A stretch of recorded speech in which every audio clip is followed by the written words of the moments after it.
While many people think General Tso's chicken has its roots in the Chinese province of Hunan, in fact, the dish is completely alien to that part of the world. The dish was actually invented in the kitchen of Hunan-born chef chang-kue, who had begun training as a chef when he was just 13 years old.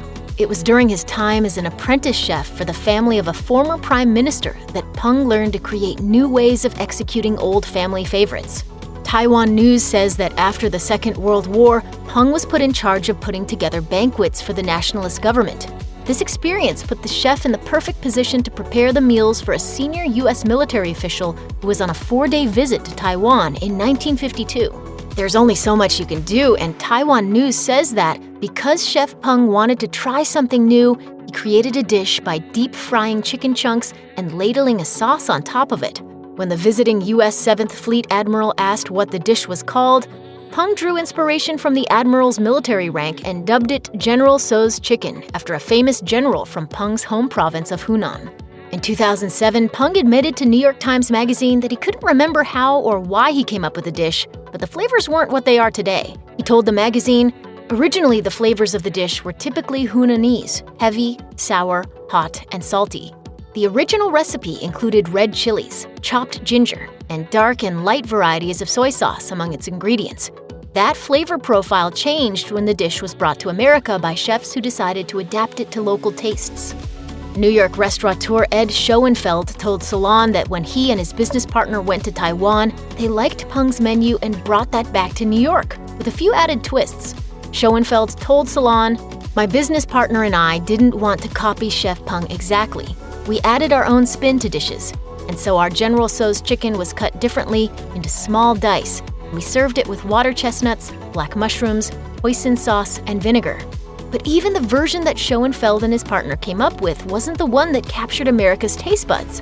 The credit for that went to another chef and competitor, T.T. Wang, who, as Schoenfeld recalled, made the chicken batter crispier and the sauce sweeter. It's really good. It's like different. I've never tasted anything like it. Peng claimed that when he moved to the U.S., he further changed the recipe by making it sweeter.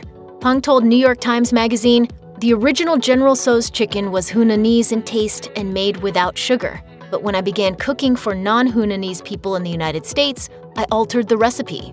The chef's iteration of his own dish is just one of several that have become entrenched in Chinese-American cooking. But because he had set up shop later than the other chefs had, his take on the popular dish was actually regarded as the copycat.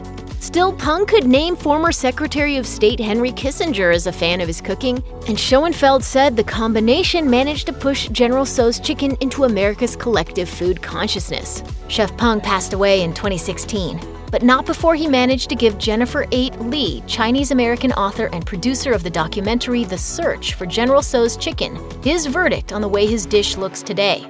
When Chef Peng saw a picture of General Tso's chicken as it's served today, he looked horrified and said, quote, "This is all crazy nonsense." Because General Tso's chicken isn't a thing in authentic Chinese cooking, it's a dish you're better off not ordering in an authentic Chinese restaurant. That said, registered dietitian and author Lauren Harris Pincus had this to say. General Tso's chicken is a very popular dish to order at a Chinese restaurant, but it's far from healthy when talking about Chinese cuisine. This dish is breaded, fried, and smothered in a sugary, salty sauce. Harris Pincus says the dish also provides nearly 2,400 milligrams of sodium, 88 grams of fat, 62 grams of sugar, and 1,578 calories. This makes us think that some dishes, like this one, were probably best left to the imagination. Check out one of our newest videos right here. Plus, even more mashed videos about your favorite foods are coming soon. Subscribe to our YouTube channel and hit the bell so you don't miss a single one.